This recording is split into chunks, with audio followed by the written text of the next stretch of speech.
Thanks, Bishop, for the introduction. So thank you all for being brave and putting your alarm clocks to wake up this morning after the dinner. Very nice dinner yesterday. Okay, so as my title says, I'm going to tell you about nonlinear cosmological probes. So that means basically I'm going to tell you about astrophysical anomaly systems, or properties of astrophysical phenomena. To probe modified gravity, and in particular, my aim is not, well, modified gravity in itself, yes, but specifically to aim to probe screening mechanisms.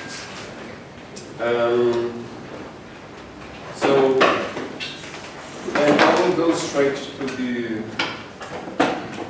point. So, I'll use it. Oh yeah, I didn't know. So since Jose was late, he's going to give the next talk about screening mechanisms in modified gravity, so I won't go into detail anything there. I will just give you a very short quick introduction on what that means, so at least the talk is more or less self-consistent and understandable. But okay, so the whole idea, so in this talk is going to be very observational oriented, unfortunately with not much data in it, but at least I'm going to tell you about possible observables that we can measure. Well, some of them might be measured now, others maybe in the near future. Okay, so just to put you on the theoretical framework, so I'm telling you about modified gravity, and by that I basically mean an extension to general relativity where we include an extra scalar degree of freedom. And this extra scalar degree of freedom, in principle, at least within the theories I'm going to tell you about, is one that should drive unitless acceleration, should be a value energy candidate, and for that should be in principle very light. And I'm talking about modified gravity, so this field should be strongly coupled to the standard model field as well, and to the possible dark matter particles. So the issue that rises, right away I think this community know quite well, is that every time you do modified gravity and you use extra scalar degree of freedom, basically you give rise to a fifth force. And so particles, besides particles, besides feeling the force coming from the gradient of the Newtonian potential, they will see a force coming from the gradient of the scalar field. And the whole issue is that, well, we do lots of experiments, hydrogen experiments on Earth, in the solar system, and we don't ever saw any evidence for a fifth force. On the contrary. Okay? So basically, if we really want to do modified gravity by including this light extra scalar degree of freedom strongly coupled to matter, basically we have to find a mechanism to hide this scalar degree of freedom from our experiments, at least to suppress. So, again, just in one slide, as hopefully Jose will show many more slides.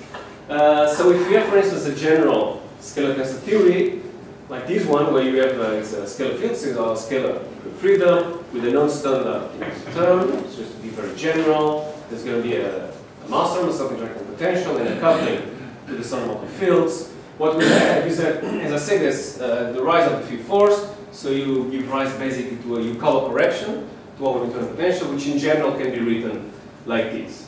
Okay? So this Yukawa correction, that's the one we don't see in our experiments. So we have basically to suppress it. Okay? We have to make it that goes to zero. So how can we do that? Well, one way is basically set the coupling to matter to a very, very small volume. Okay, so if it's very small, close to zero, basically the Yukawa correction goes away. The other possibility is to have a very large master to our scalar degree of freedom. And if you have a very large master, basically this Yukawa correction is basically exponentially damaged. Okay, so again, if you do the experiments, you want to see this Yukawa correction, this field force. And the other possibility is basically to have a very large inertia on the field. So this term for the non-standard kinetic term, so if you have a highly non-standard kinetic term, it comes here, and then we'll also reduce Yukawa correction, so zero. Okay? So those are the three ways of basically killing off or hiding your scalar degree of freedom. Now, you don't want to do this at very large scales because you want your field to be very light, drive the universe acceleration, and you'd like to detect this field somehow. Yes, as we discussed yesterday, modified gravity gives one step backwards, one step forward, so basically it's pretty much somehow at the same level almost as GR. Okay, so we want these at least to be detectable somehow. Yes, to find signatures of this actual degree of freedom out there as physical and cosmological scales. So the idea is to have either weak coupling or the mass or the inertia somehow scale dependent. Okay? So it can be, for instance, a very light field at multiple scales and very heavy field here, for instance, in the solar system. Yes? And the same with the coupling or the inertia of the field. So just to tell you, like, so screening mechanism does not mean it's the same as the theory of gravity. Okay, so I can apply the same screening mechanism to different theories of gravity. And screening mechanisms, as I say, based on the picture I show you, can more or less divide it in this diagram using the kinetic term or the volume of the fields, and then you can screen either with the first derivative of the field or the second one. So I won't go into details. I think Jose is going to talk about this. So, but basically, the ones that I'm going to focus here in this talk, because those are the ones, the models and the screening mechanisms they have managed to implement into n-body simulations, are going to be the chameleon f of r gravity. Okay, so the screening mechanism is the chameleon, and f of r will be the theory of gravity. I'm going to tell you about also the symmetron, which is very similar to the dilaton. But as I said, there are many other ones. You can have other screening mechanisms and theories of gravity, which, okay, I won't go into that. But basically, the results and the astrophysical probes that I'm going to tell you about are basically going to be, in principle, straightforward and valid and applicable to any screening mechanism or modified theory of gravity which falls into this category. Yeah. So I won't go into, for instance, Weinstein type of screening mechanisms. Although we can somehow extrapolate, and other people did other works on these kind of screening mechanisms as well. Okay, so yeah, so this is the idea. So we have several theories of modified gravity. I think we have too many nowadays. Now we start to have not too many screening mechanisms. I think the amount of models on screening mechanisms is increasing. So the work I've been doing in the last 5 years with my group in Oslo, some students and postdocs, is basically to try to answer the question, okay, is there any astrophysical probes that we can use to rule out, or at least put tight constraints on these modifications of gravity and the screening mechanisms? Okay, so this is what my talk is going to be about. So just to be specific for you, so you know, so the models I'm going to tell you about is the symmetron, okay, screening mechanism. So this is a standard scalar theory with a standard kinetic term, where we have this special conformal coupling to the standard model fields, which basically has this form. So for those who don't know, I guess most of you know, but some of you might not know. So the dynamics and evolution of the field is given by this effective potential, which looks like the Higgs potential for those who come from particle physics. So if for very high energies, this term dominates. So we have a phi squared kind of potential. In our scale, it basically rolls down to its minima. It sets to 0, and when it sets to 0, basically the conformal coupling goes to 1, so it decouples from the standard model field. So at very high densities, there is no coupling between the actual scalar field and matter. So we evade all the gravity experiments, while again in lower densities, the scalar field will acquire known zero value for its VF, and it becomes coupled, strongly coupled. And then you should see the rise of the field force in there. So this is one of the models I'm going to look at. The other one is going to be the chameleon. Here I'm showing you in the as in the Einstein frame. So like again, just a standard field with a standard kinetic term. In this case, now is the self-interacting potential of the chameleon, which is going to be highly nonlinear. So it's going to be a power law. And what we have in the chameleon is that again, at very low densities, the density is very low, so the effective potential is quite open. The field becomes very long range, almost massless. So the field force is long and active. As we come down to small scales, or at least to higher density scales, the chameleon becomes very short range because the mass becomes very large. Okay, I won't go into those now. I think most of you know that. Just to be specific, I'm going to work in fact with the chameleon f of gravity. That's what I told you. And the one I use for simulations basically Savicki model. Okay, so it's an f of gravity which has embedded this kind of behavior. So the scaleron basically becomes very massive in high density regions and quite light in low density regions. Okay, now observations. Okay, so the general framework that I'm trying to hunt for modified gravity and screening mechanism is going to be structure formation. That's obvious. Why is that? Well, we have a field force that rises. It means particles and matter in the universe should cluster faster. Okay? If it should cluster faster, then we should see effects on the formation of structure in the universe. What you can see, for instance, when I'm comparing a GR simulation and an F of R simulation is that one thing stands out straight away is that the large-scale structures, they do not really change. Nothing much changes. Okay? The big changes come here at the smaller scales.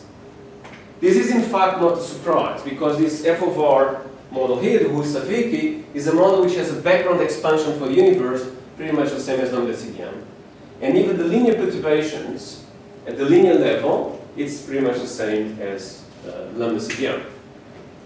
So the field force, basically, modifications come within the range of the field force.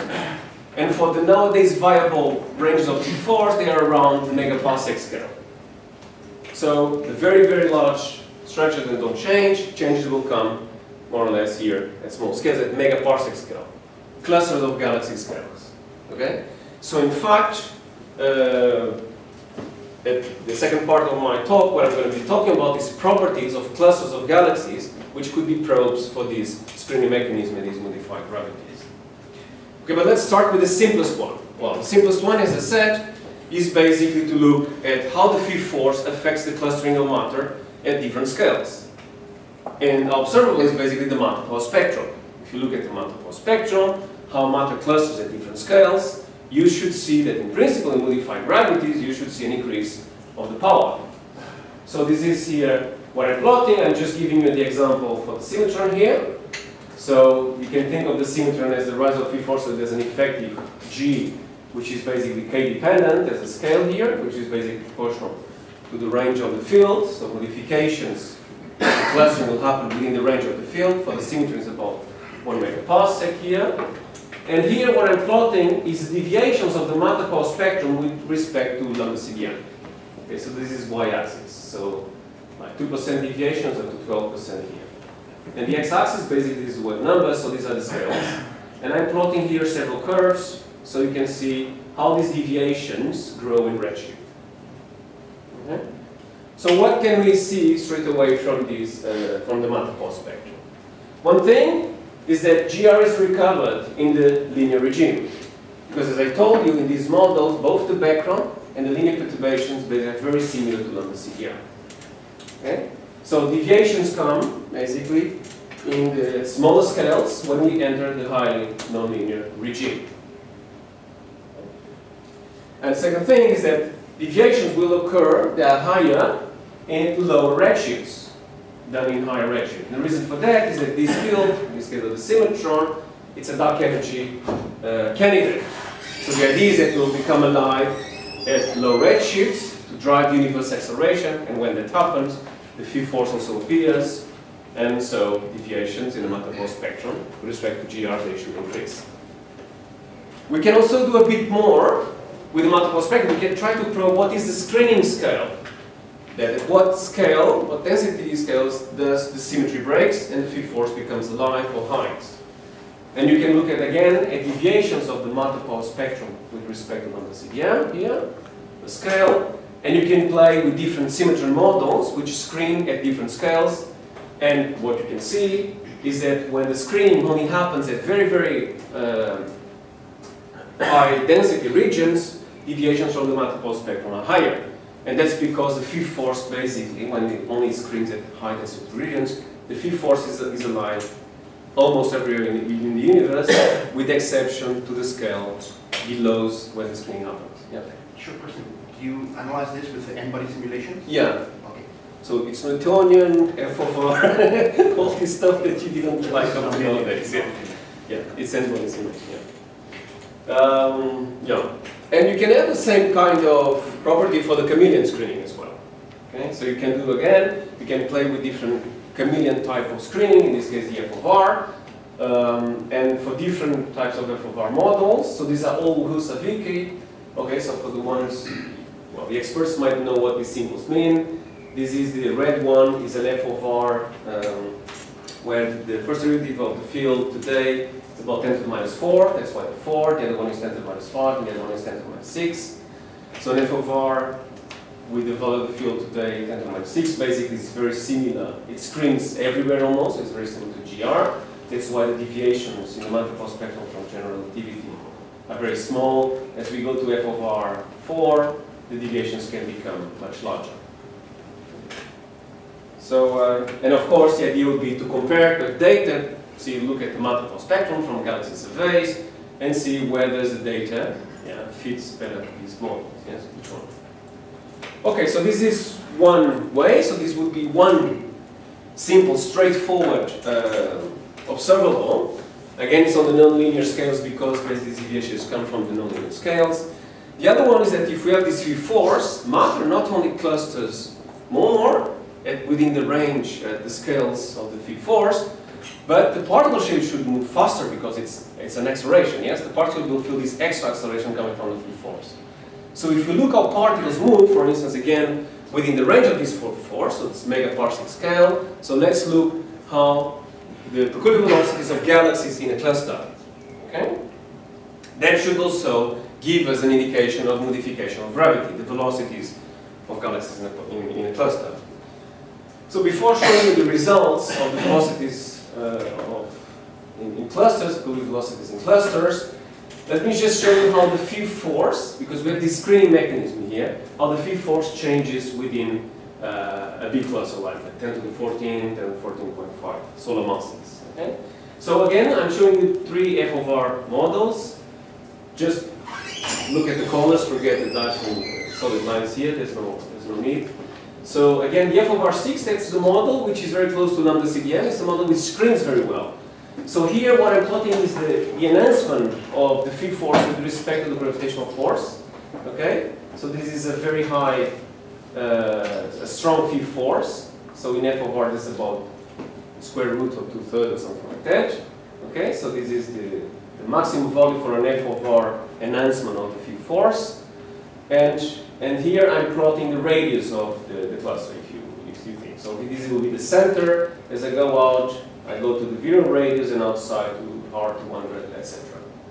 So if I'm going to show you here these lines, they basically show how this phi force, how much is active within the cluster. So for the f of r6 and the 5 and the 4, you can see that it's clear that in the outskirts of the cluster, the force is alive. It's non-zero. But as we go into the center of the cluster, the phi force for f of r5 is already vanished. For the 6 has vanished already at about R200. The f of r4 is still, the phi force is alive even within the center of the cluster because it's a very difficult model to screen even within galaxy clusters. Okay, so the force is alive, and basically that's what this picture is telling you. The phi force is alive in the lower dense regions of the galaxy cluster, so it's in the outskirts of the cluster. As we go inside, the density increases, so the field force dies. Yeah? So if I'm going to measure the peculiar velocities, how particles or galaxies move in a cluster, I should expect in principle that the particles should move faster in the outskirts of the cluster than in the inner parts. Okay? So again, I'm not plotting the velocity of the particle itself, I'm always plotting deviations with respect to what we expect in general relativity and lambda CDM. So again, for the same kind of cluster, quite big cluster, so I can show you here the deviations. And as expected for the f of R6, that's the green line, where the field force basically dies out very quickly, almost at R200. The deviations from lambda CDM are very small. For the f of R5, the field force is alive up to a radius of 0.1. So you can see there's still some deviations, but they die out as we go to the center of the cluster. And for the f of R4, where the field force is almost alive and kicking all within the cluster, the deviations are always quite large. Okay? So as we expected. Okay. So the reason the deviation is because this f of R4 is not screened, the field force is not screened, while for the f of R6, for instance, the screen is so effective that you don't see any deviations on the velocity. So we can do this both for the f of R gravity, so a chameleon kind of screening mechanism, and we can do that also for the symmetron kind of screening mechanism. Again, for the forces, we have profiles again for the announcement of the force for the symmetron within the cluster. Okay? These are the plots here, and they change, of course, if the cluster is very massive or less massive, yes, as expected. So one thing we should notice is for a very massive cluster, you can see deviations up to 25% with respect to lambda CDM. And as we go to less massive clusters, so where the density is smaller, and if the density is smaller, the field force is stronger, so because the screening mechanism is less effective, the deviations from general relativity increase.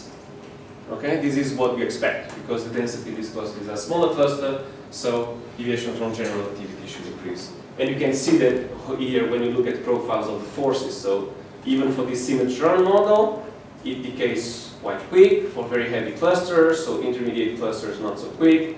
And here for smaller clusters, the field force is more or less a constant. And we can do again comparing symmetron models and f of R gravity models, or chameleon models, okay? Yeah, I should say more like that, symmetron screening with chameleon screening. And some features we can look at is that, for instance, one expected in symmetron models, deviations from general relativity are higher, and generally they are higher than in f of R gravity. And I think the main reason for that is because in f of R gravity, the coupling between the extra degree of freedom and matter is about the square root of 2/3, something like that. And while for the symmetron is of order 1. So symmetron models are strongly coupled, more strongly coupled than f of R, so deviations should be larger in symmetron models than, yeah? David, you assume a specific form of f of R. So when you say f of R is less pronounced than symmetron, I mean that relies on this specific form of f of R, right? And also, I mean f of R is, this version you have is one version of the chameleon, which has a specific coupling. I mean, you could change the different parameter, the coupling parameter, and you go away from f of R. So yeah. It's really between this version of f of R and this version of symmetron. Of the symmetron. I agree. Yes. Okay. Because yeah, that's true. If you have yeah, you can make your f of R such that your parameters they will make that this range. But so okay, so let me yeah. I think it's true, but there's a general feature in the sense that but the f of R you have always a limit on the coupling, yes? It's always square root 2/3. Yeah. So that's the maximum. Well, we can always make it more complicated, complex, or improving your f of R model, where maybe your coupling. No, the f of R is always this coupling 2/3. Yeah. That's fixed. It's more. So what you can change? Oh no, so yeah. No, so what you say is that the range, for instance, of your scaleron could be larger or smaller. Yes, yeah, and that will but that I don't think. Yes, that's true. So I should compare symmetron models with a similar range. Yes, with the f of R. Yeah. So this is in fact the second feature I'd like to show you here. Okay, so that's true. Like, so one feature. So one is that due to the coupling, the symmetrons would naturally give a high deviation from GR than f of r, because f of r has a lower coupling to Mota. But the range of the few force, if you can see, for instance, at these intermediate clusters of galaxies, you see a quite steep profile, while for the f of r it's quite flat here. And the reason is, I think what Carsten said, like the range of these f of r models, so the f of r4 is about 14 megaparsecs or 7 megaparsecs of range. And the f of r, no, that's the f of r5, so it's 2, 7, and 27. Yeah, so the f of r4 is about 27 megaparsec range. The f of r5 is about 7, while the symmetron here is 1 megaparsec. Okay, so since it has a shorter range field, then it means that it will more easily see the differences in density within the cluster. Okay, so yeah, it's like if I want to probe densities in this table, if I use my hand, it's very long range, so I basically see this as a plot. But if I manage to get a laser with a very short wavelength, then maybe I can even go through there, yes, because you can probe more easily the structure, the atomic structure of the table. So for the f of r is the same. So it's a 1 megaparsec, so we can feel a bit more the difference in the profile density of the cluster. Well, so that's for the symmetron, while the f of r basically just is an overdensity, almost like, yeah. Talking about observations, have you thought what the error bars would be for a typical survey? That's the question that kills the whole thing. Of course, yeah. No, so yeah, that's the error bars nowadays. They are pretty bad. As all cosmologists, so from the theoretical side, we hope that observations will get better. And the first thing that we need to do is try to understand the physics at these nonlinear scales, so that we can probably better model what's happening at those nonlinear scales, so we can tell astronomers, okay guys, this is what we expect, these are the errors we could expect from our simulations, so try and measure this, yeah. But still, what I'd like to point out is that if you go to the background expansion of the universe, there's really no space in there to have a modified gravity. If you go to the linear regime, you know, like CNB or the linear matter postspec, there is no space for modified gravities. So I think really the only hope that is coming up is at those scales, at those nonlinear scales. And for that you have to compute what are the observables, which can give you a higher signature or a bigger smoking gun than others, yes. But of course there's still lots of work, both from the simulation side and even from the observation side, because the error bars are very big, yeah.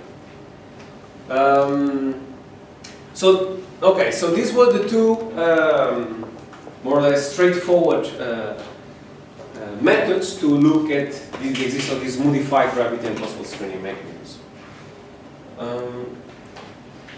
With some interesting features there. The second one is a quite different one, so I'm not just telling you about clustering of gravity. So there are several probes, I cannot talk about all of them. But there's one also that I find interesting because the data now is coming. It's about measuring gravitational redshift in clusters. You will see the error bars, they're really huge, but I will show them for, there's a paper some people put it. But we can hope that in the near future things will get better. So the gravitational redshift, basically, I think everybody knows here. So every time there's a galaxy emitting a photon, the position of the galaxy in the profile of the gravitational well profile will basically give us that the photon is higher, strongly redshifted or less redshifted, depending on where this photon is coming from on the gravitational well.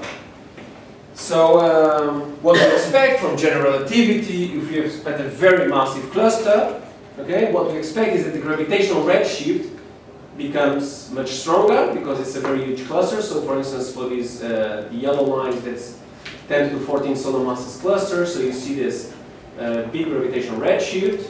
While if you go to small clusters, 10 to the 12 solar masses, the gravitational redshift is smaller.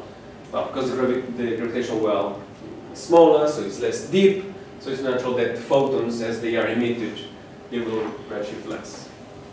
Okay? So the expected results, at least the naive one, within modified gravity is that, okay, we have a fifth force, so there's more clustering. So in principle, the gravitational well should be deeper in modified gravities than we have in general relativity. Okay? So that we would expect. So we should see a larger gravitational redshift within the framework of modified gravities than in general relativity. And so, some people, they look indeed to that, because now we have 1, 2, 3, 4 data points with some quite big error bars, as one pointed out, it's true. But these people, they basically, they compare general relativity with f of r and with Tevez, you know, the Bekenstein relativistic one. And within this theory, you can see that Tevez is, although the error bars are very big, you can see that it's not the most favored model here. General relativity seems the one who fits a bit better the data points. And the f of r is not ruled out, but okay, but it's there. So this is what we would expect, that as you do modify gravity, your value for your gravitational redshift basically will increase. Now what I should do, this is the simple expectation without screening mechanism. So this f of r model does not have embedded a screening mechanism. And so basically just fits the expectation. So but what happened when I try to compute the gravitational redshift for modified gravities which have an embedded screening mechanism? Well, what happened is that in fact, in these modified gravities with the screening mechanism, we have three kind of regimes. So we have a full screening regime. So that's a regime, again here, so just let's tell you about this figure here.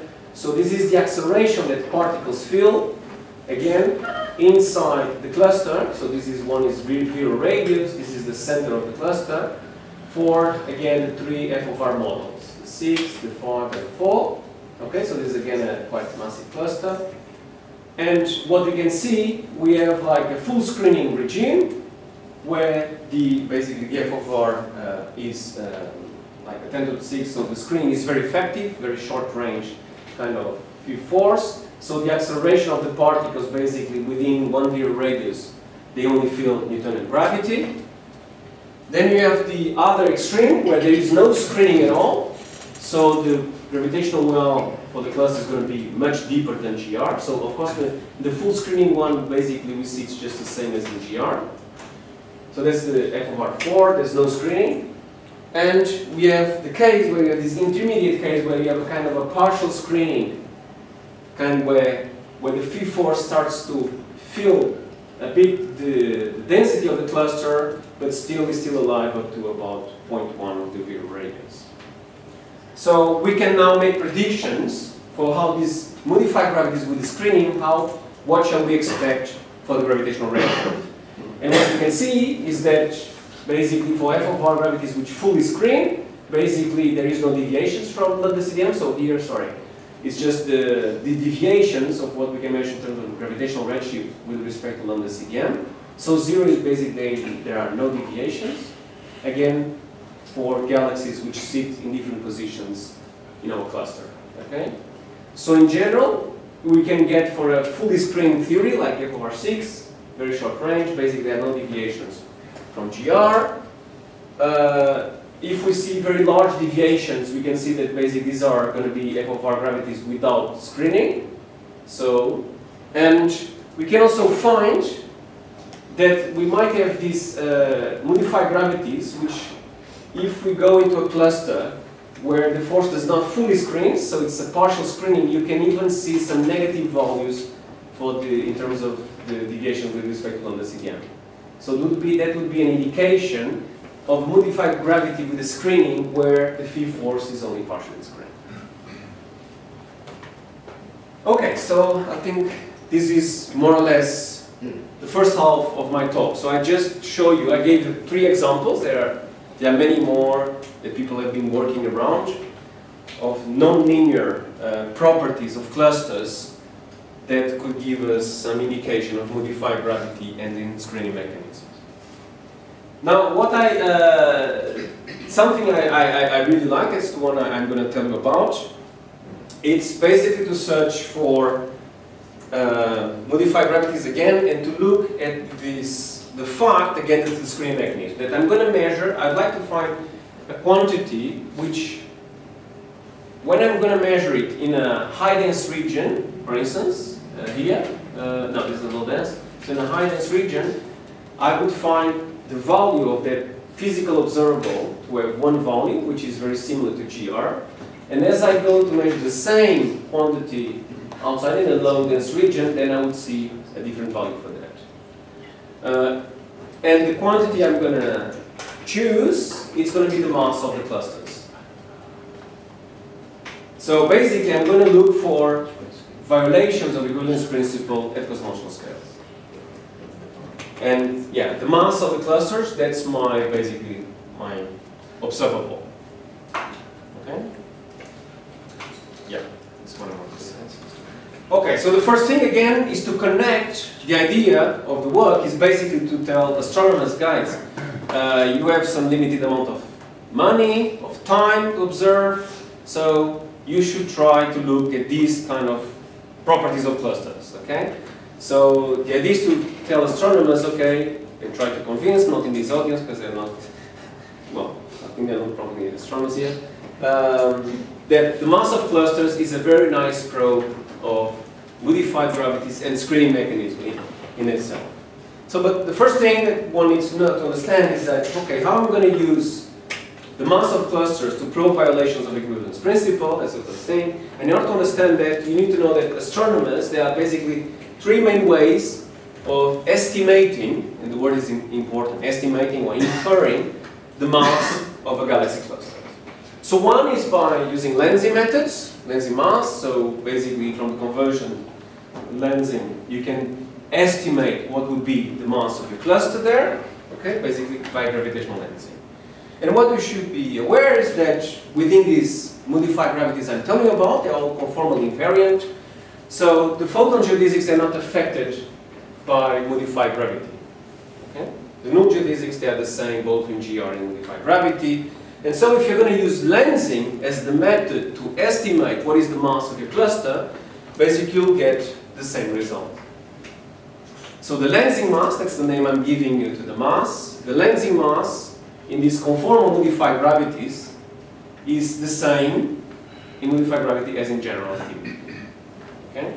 So when an astronomer goes and tells me the mass of this cluster using lensing is that one, is, I don't know, 10 to the 14 solar masses, that number is valid whether my framework of work is general relativity or conformal modified gravity. But there are other ways that astronomers use to infer the mass of the clusters. The other one is the one I'm going to call you the dynamical mass or kinematical mass, and they infer the mass of the clusters from the distributions of the velocity distributions of galaxies in a cluster. And basically the whole idea is that in modified gravity, the way you infer the mass is from basically the basic centrifugal acceleration. So the kinematical mass is one that galaxies, is the one that we can infer from the velocity dispersion of these galaxies inside the cluster. So this is the equation that you know from Newtonian physics, even from high school. Now if you have modified gravity, the galaxies not only feel the Newtonian force, but will also feel the modified gravitative force as well. So the kinematical mass will be enhanced in modified theories of gravity. Okay. And if there is an enhancement, then you can see there is already here a hint for equivalence principle violation, because this inertial mass will be different from what I call the lensing mass or gravitational mass. Okay. So this is the second way that astronomers would infer the mass of a given cluster. And that method of inferring the mass of the cluster, that method will depend on what your gravity framework is. The third method is looking at X-rays of temperature profiles of baryons in clusters, using, for instance, X-ray experiments. And I'm calling it that from this method you can infer what is called the thermal mass, because it's the mass coming from temperature profiles of baryons. And this method basically, the thermal mass is defined as the mass that holds the hydrostatic equilibrium in a cluster of galaxies. So basically the pressure of the baryons has to compensate for the mass of the baryons itself plus the dark matter one. So again, for GR, that's the simplistic equation. If you are in a framework of modified gravities, the pressure, the gradients of the pressure need also to compensate for the fifth force as well. So the thermal mass will also be a quantity, an estimation, which will depend on your framework of gravity. It's not independent. The only dependent one is the lensing mass. Okay? So this is what I was trying to say. So kinematical and thermal mass, so mass inferred by using these two methods, they become theory dependent, gravity dependent, and if in this theory there's a screening mechanism, then they become environmental dependent. So if I'm going to measure, or sorry, no, it's not measuring, it's infer or estimating the mass of a galaxy or cluster in high dense regions where the fifth force is screened, then I should get the same value as general relativity. If I'm going to infer the mass in a low dense region, then I should see an enhancement for this mass. So the value of this mass should differ from general relativity, and in particular for the lensing mass. So the whole idea for looking like for screening mechanisms is to compare, to tell astronomers to compare, to do a measurement or estimating the mass of a cluster using lensing, and go into the same cluster and doing the same mass estimation using X-rays and using dynamical method. Of course, in the ideal world, if there were no error bars, as one said, if there's a difference, that would be then a smoking gun from screening mechanisms and modified gravity. So basically, cosmological violation of equivalence principle. So basically, we did some simulations just to estimate how big can these differences be. Can there be really big differences between these two mass estimates?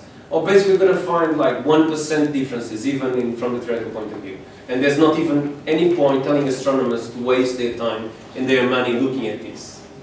Well, the surprise is that there can be very, very quite big differences. So here, you can't read, it's a pity, so I'm computing here the kinetical mass with respect to the lensing mass.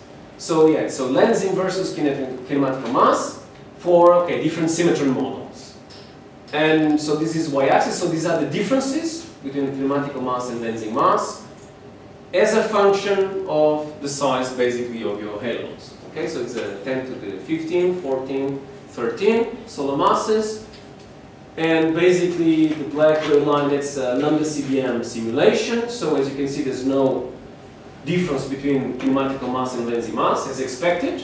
Okay, so you can see there's a difference in the GR simulation. So you can see there's some error bars from the simulation itself, of course. And then when you look at symmetry models, you can see that these differences can become very, very large, usually large. So again, these are symmetry models, which at the background level, it's just like lambda CDM. At the linear perturbation levels, you're going to look at the CMB spectrum. These are just like lambda CDM. Yeah? But the difference here are huge if you compare the lensing mass and the kinematical mass. So yeah, and again, the screening mechanism comes from the fact that you can see these big differences when you look at small halos, so low density environments. And while if you look at very large massive halos, basically you recover GR. Okay? And the smoking gun is the fact that if you compare the lensing mass and kinematical mass for many, so that's large number statistics, that would be the nice thing to do. Nowadays we can't do that. But if you look at the estimate mass of halos or clusters, kinematic mass and lensing mass in several kind of environments, like small halos and large halos, you should see a trend like this. As you go to very massive halos, you should see no deviations between lensing mass and the kinematical mass. Well, if you are at, if you look at the small halos, the deviations should be larger. So the smoking gun is this kind of profile in the curves. And so this was for the symmetry model. We can do also the same estimations for these f of r Husserl-Vicky models. Again, we have the similar kind of behavior. So large halos, there are no deviations. Small halos, the deviations are larger, as expected from these screening mechanisms. And again, in symmetrons, usually we have a larger deviation because the coupling is larger than in the f of r's. But in the f of r's, due to quite long range, they're a bit flatter, these curves. mu phi. Okay. Now we can also go and compare the lensing mass with the thermal mass. And we find basically similar results. Because the thermal mass is also related to the mass that we infer from the properties of the baryons. Yeah? And what's the baryons profile, temperature profile within the cluster. And again, you see something similar. So if you have an FOR model, which is a very long range field, you see that's quite flat. So you see deviations again, quite high deviations again, between the thermal mass and the lensing mass. And you can also, again, play with the different FOR models. They should give you different predictions for what astronomers would see. Okay. So for short range fields, so FOR models which screen very well, the deviations are very small. For FOR models where they don't screen so well, deviations are large.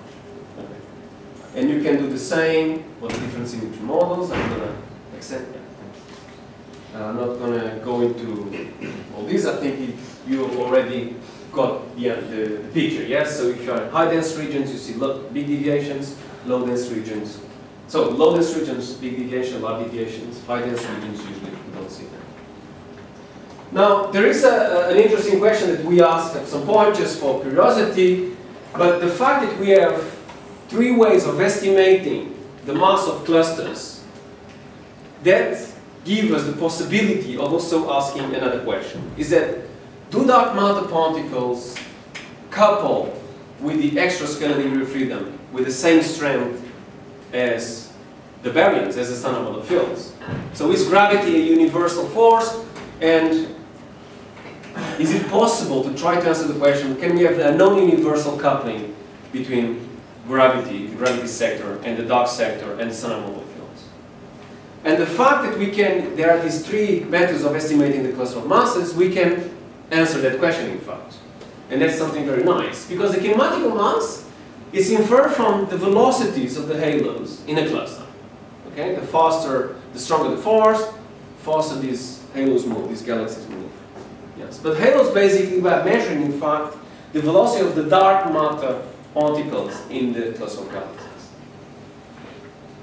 The thermal mass we measure from the hydrostatic equilibrium, okay, from the pressure of the baryons. So it's the temperature profile of the baryons, give us what is the pressure gradient which holds the hydrostatic equilibrium in a cluster.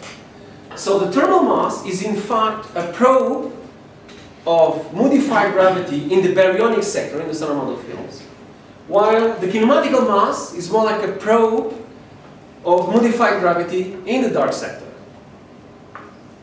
because one is more sensitive to the others. So the idea to answer this question is, okay, so let's compare then what is the estimate between the kinematical mass and the thermal mass. If they are the same, the thermal mass and the kinematical mass, it means there's a universal coupling between this extra scalar degree of freedom and both dark matter and standard model fields. If they are different, then it means there might be here a hint, a smoking gun, for a non-universal coupling. So we just played around with some models, and we couple it's symmetry models basically, and we couple the dark matter with a strength that was 10 times weaker than the baryons, and we played the other game where we coupled the baryons with a strength, with a coupling strength which was 10 times weaker than the dark matter one, just to see if we have these differences, a non-universal coupling, if we can really, how much are the deviations in terms between the kinematical mass and thermal mass. Again, the idea is just to have a number so we can tell astronomers, well, maybe it's worth comparing thermal mass and kinematical mass as well. So the deviations, quite surprised, they can be quite large between the kinematical mass and the thermal mass. So this is what I'm showing here. So again, we are in modified gravities which have a screening mechanism, so we have to basically divide this linear data with respect to the halo masses. And what you see again for small halos, you can find strong deviations for models where dark matter is much more strongly coupled than the baryons. But you can also find here, this is the curve, where the baryons are more strongly coupled than the dark matter. So you can compare kinematical mass and thermal mass in order to probe non-universal couplings between this modified gravity extra degree of freedom and the matter content. Okay? Okay, so there is some data points. The error bars are very large, but we can already start putting some constraints. And because so what we went to look at the SCSS catalog and to the Chandra catalog, where they basically estimates for the mass in these clusters. There are not many. From I think the catalog has hundreds and hundreds of thousands of clusters. But clusters where we find both the lensing mass, the thermal mass, and kinematical mass, there's only about 20 or something like that. So it's really, really small. So we really have to try to convince astronomers to do follow-ups in the X-ray and the lensing. Especially the lensing, I think that's the most difficult one, in fact, to ask them to do this. But okay, we can put some constraints. For instance, in the case of the F of R, so the black lines, that those are the ones from our constraints. So we can put constraints based on these differences between the lensing mass and kinematical mass and thermal mass, which is about, okay, we can put constraints on F of R to 10 to the minus 5, and some of them 10 to the minus 4.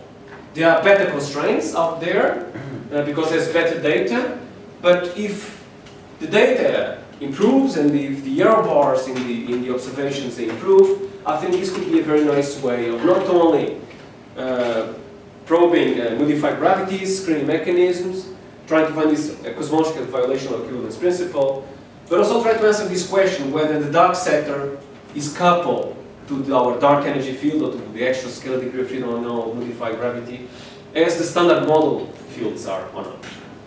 So in my last 3 minutes, I'm just going to tell you about something a bit different. Is also another probe of modified gravity. You have to go also to a bit to the nonlinear regime, and it's related to the fact that modified gravity in general, the fact that we have a scalar degree of freedom coupled to matter, this will automatically lead to time variations of the coupling constant because your field changes in time, and so the coupling constants should also change in time.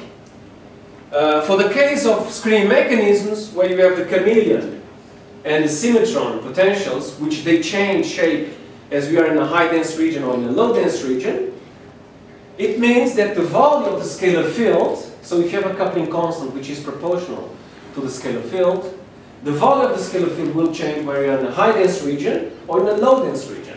And that means variations of the coupling constants, they will happen not only in time, but we will have also spatial variations of the coupling constants due to precisely these screening mechanisms. So I did some work with Carlos Martins and Marvin Silva and Hans Winter a couple of years ago, but I find it's interesting because a completely different kind of probe that people, well, some people work on this often, but this kind of field somehow disappeared. Where we look at variations on the Finestructure Constant, both in time and space, within symmetron models. So we took the symmetron, just was an easy way to simulate, but I think this applies in general to any modified gravity with the screening mechanism.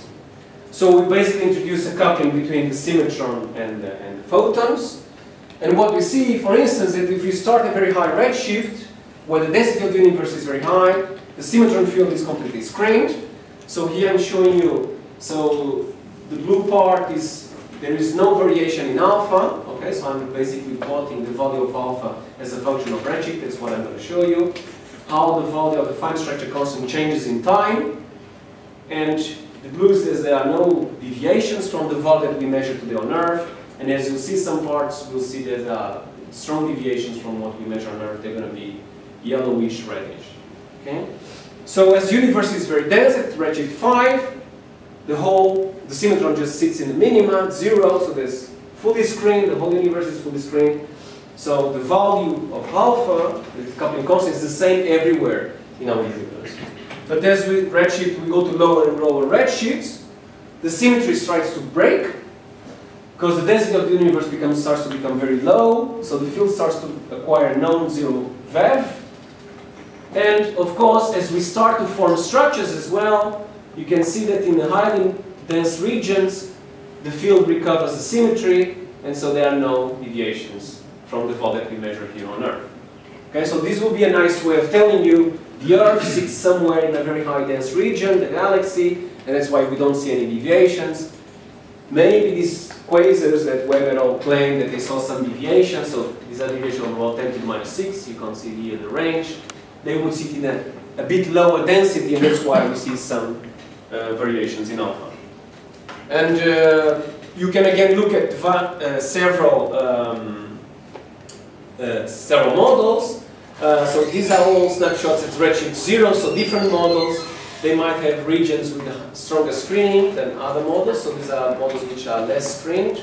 This is a model which is much stronger screened. And in principle, you could calculate what is the power spectrum of your alpha. And Carlos Martins and people working in ARM and EELT, they claim that in the near future they will be able to get some data points and hopefully, I don't know if it's possible or not, put some constraints on these, also these modified gravities and in these screening mechanisms, take into account these variations of the coupling constants. Okay, I finish here. Thanks a lot.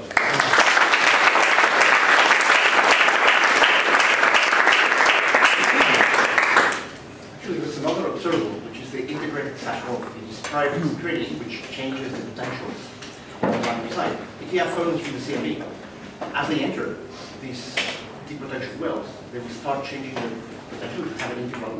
Yep. So phi is changing along the line side. If this changes as a function of time, you're going to see an effect.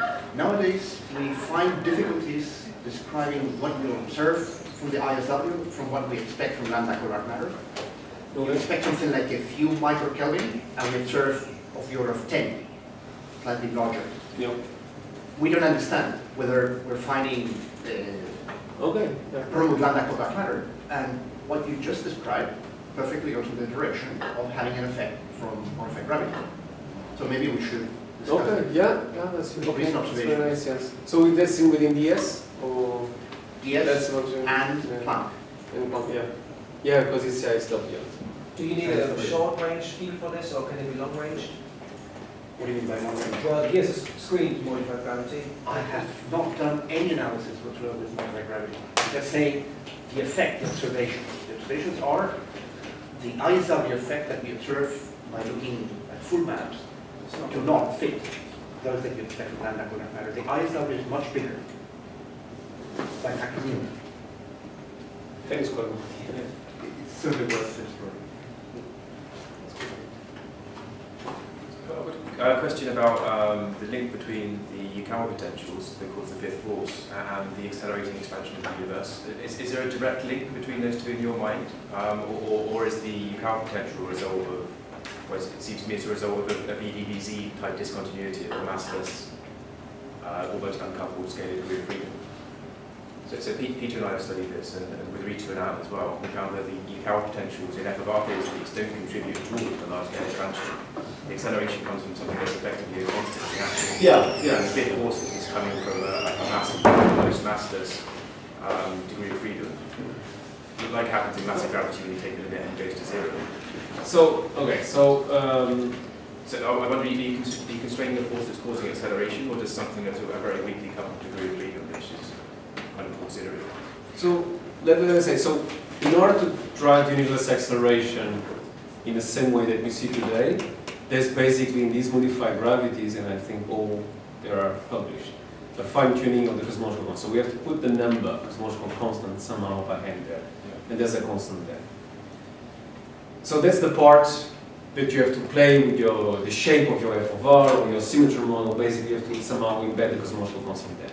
Now, the fact that you have extra degree of freedom, like a scalar, which couples to standard model fields, for instance, basically you end up with a vertex that you can derive. It's just in momentum space is the usual that you get in QFT, you know, and it's proportional to the mass. So it's inversely. I think the QFT. So you get the usual QFT for a scalar boson, which in real space basically you see as the Yukawa potential. Yeah. Okay. So the Yukawa correction will always appear for both massive and massless, yes, but for sure for massive.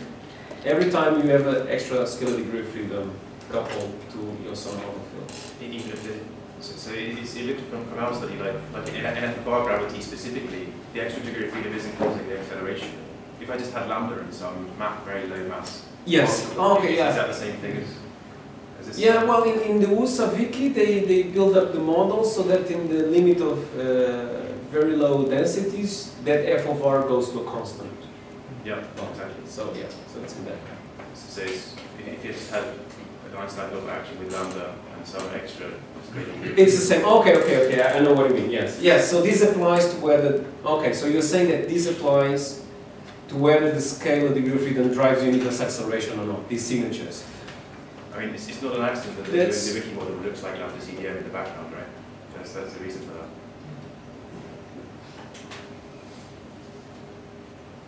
Yeah, I would guess so. Yes, that's true. So yeah, because you always have to put the constant that drives the unitless acceleration. That's true. But the parameter space of this theory can change because when you put that constant, you're also giving energy density to the field today. Okay, and so I think it's different to have a field which nowadays dominates the energy density of the universe, and a field that is completely subdominant. So the parameter space in this theory would be different. So you'll be probing a different part of the parameter space in the theory. So now this field, this f of r of the symmetron, they really need to have an energy density which is the same order as the yes? Omega phi or omega f of r has to be 0.7 today. And that would be different if your omega phi is 0.00001. I think you probe a different part. The part that's driving the acceleration is the constant if you do an expansion. It's a constant, yeah. I agree. So you call it omega phi or omega lambda. Yeah. Yes, you're right. You just separate, you can always separate. It's lambda CDM plus a few force. Yeah, I agree, yeah, that's right. So regarding the lensing mass, so we know that it's true that when you have a conformal transformation of the metric, you don't change the null geodesics, but you do change the relation between assigned parameter and redshift, right? Yeah. So in fact, there's a correction from the conformal factor in the lensing mass for modified gravities. Okay. So it's not exactly the same. Yeah. No, there's a small correction within this because the conformal factor is 10 to the -4 or -5. So there's this correction. So the lensing mass is not exactly the same, but it's a small correction from you're right. But yeah, the big difference being in this case that in one case you probe null geodesics, in the other case timeline geodesics. Right? Yeah. Precisely. Yeah. Sorry about not being so precise.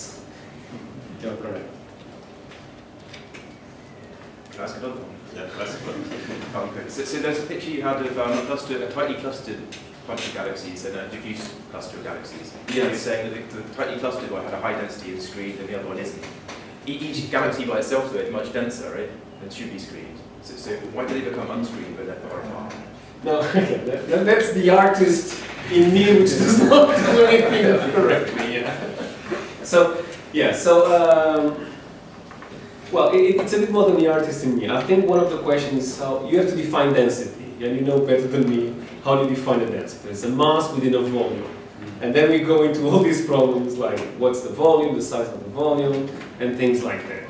So that was just a drawing. I think what we usually do to estimate our masses, our effects in the simulations, we try to find using some kernel friends, more adapted halo finder, and we find the regions where we can say this is a cluster which is relaxed, which is virialized. And then we set up a radius, usually we look for the viral radius or R200 or R500 sometimes, and then we say, okay, this is the volume, this is the mass, the number of particles within this spherical region, and we compute the density, and this density within that region might be enough or not to screen the few forms. Yes? If it's based on the body simulations, there's the answer to one. Then each of those bodies presumably, if it's taking it literally, is very dense and would have its own screening mechanism. but collectively they don't. So Yes. just as a thought experiment in a universe like that, would you expect a diffuse number of points which each is screened, but collectively have a low density? Would that be screened or not? Yeah, that would not be screened, that's true. Yeah, you would have, you'll have each individual particle screened, but if they are very far away in this very large volume, that's true. So The universe as does not. galaxies is made of galaxies. Yeah. There's galaxies with lots of Yeah, galaxies. galaxy and then the dark matter, or primordial black holes. And, yeah, but they are big galaxies, usually the density is higher and smaller head clusters. Yes, big clusters and small clusters, so the density change and there's a profile. Yes. And we see that in the simulation. If dark matter is made of black holes, though, perhaps. Yeah, that maybe made my life a bit more complicated. Sorry. Or maybe Eloise should simulate this with her relativistic codes in the primordial black holes. Okay, let's think.